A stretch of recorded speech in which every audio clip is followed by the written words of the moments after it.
कहते हैं कलयुग में श्री कृष्ण का महात्म्य और बढ़ेगा। श्री कृष्ण सिर्फ कर्म करने की प्रेरणा देते हैं। उनके मुख से निकली गीता में काफी सारे श्लोक जीवन दर्शन का एहसास कराते हैं। दुनिया में सबसे अधिक आध्यात्मिक और दार्शनिक ग्रंथ गीता के श्लोक समुंदर से हमने टॉप 10 श्लोक चयनित किए हैं। जन्माष्टमी पर आप उन्हें पढ़कर कृष्ण को और अधिक ढंग से समझ सकेंगे।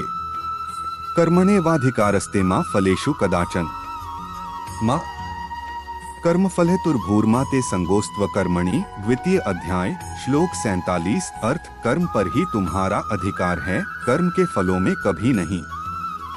इसलिए कर्म को फल के लिए मत करो। कर्तव्य कर्म करने में ही तेरा अधिकार है, फलों में कभी नहीं।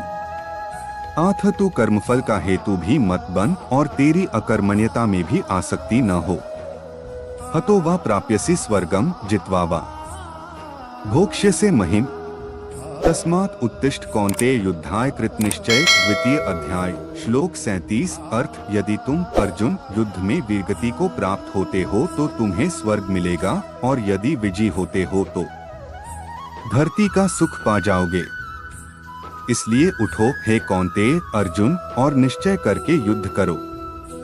ध्यायतो विषयान् पुंसः संगस्तेषु जायते संगात् संजायते कामः कामात् क्रोधोऽभिजायते। द्वितीय अध्याय श्लोक 62। अर्थ विषय वस्तुओं के बारे में सोचते रहने से मनुष्य को उनसे आसक्ति हो जाती है। इससे उनमें कामना यानी इच्छा पैदा होती है, और कामनाओं में विघ्न आने से क्रोध की उत्पत्ति होती है।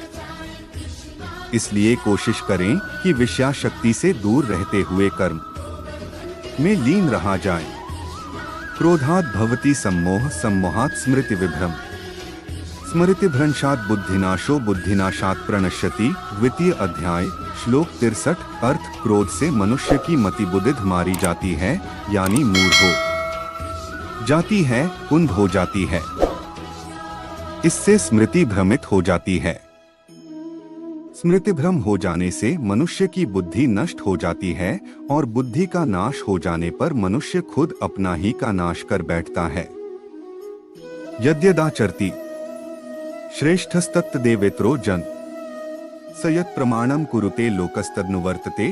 तृतीय अध्याय श्लोक 21। अर्थ श्रेष्ठ पुरुष जो जो आचरण यानी जो जो काम करते हैं, दूसरे मनुष्य आम इंसान भी वैसा ही आचरण वैसा ही काम करते हैं। श्रेष्ठ पुरुष जो प्रमाण या उदाहरण प्रस्तुत करते हैं, समस्त मानव समुदाय उसी का अनुसरण करने लग जाते हैं। नैन छिद्रन्ति शस्त्राणि नैन दहति पावक, न चैन क्लेद्यन्त्यापो न शोष्यति मारुत। द्वितीय अध्याय श्लोक 23। अर्थ आत्मा को न शस्त्र काट सकते हैं, न आग उसे जला सकती है, न पानी उसे भिगो सकता है, न हवा उसे सुखा सकती है। यहाँ श्री कृष्ण ने आत्मा के अजरमर और शाश्वत होने की बात की है। यदा यदा ही धर्मस्य ग्लानिर्भवति भारत, अभ्युत्थानमधर्मस्य तदात्मानं सृजाम्यहम्। चतुर्थ अध्याय श्लोक 7। अर्थ हे भारत अर्जुन, जब जब धर्म की ग्लानि हानि यानी उसका क्षय होता है और अधर्म में वृद्धि होती है, तब तब मैं श्री कृष्ण धर्म के अभ्युत्थान के लिए स्वयं की रचना करता हूँ, अर्थात अवतार लेता हूँ। परित्राणाय साधूनां विनाशाय च दुष्कृतां, धर्म संस्थापनार्थाय संभवामि युगे युगे। चतुर्थ अध्याय श्लोक 8। अर्थ सीधे साधे सरल पुरुषों के कल्याण के लिए और दुष्कर्मियों के विनाश के लिए, धर्म की स्थापना के लिए मैं श्री कृष्ण युगों युगों से प्रत्येक युग में जन्म लेता आया हूँ।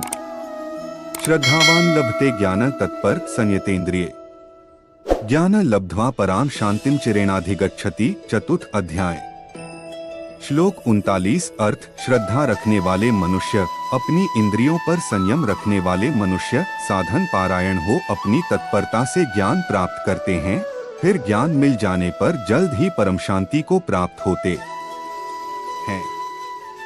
सर्वधर्मान् परित्यज्य मामेकं शरणं व्रज, अहत्वा सर्व पापेभ्यो मोक्षयिष्यामि मा शुच। 18वां अध्याय श्लोक 66 अर्थ, हे अर्जुन, सभी धर्मों को त्याग कर अर्थात हर आश्रय को त्याग कर केवल मेरी शरण में आओ। मैं श्री कृष्ण तुम्हें सभी पापों से मुक्ति दिला दूंगा, इसलिए शोक मत करो।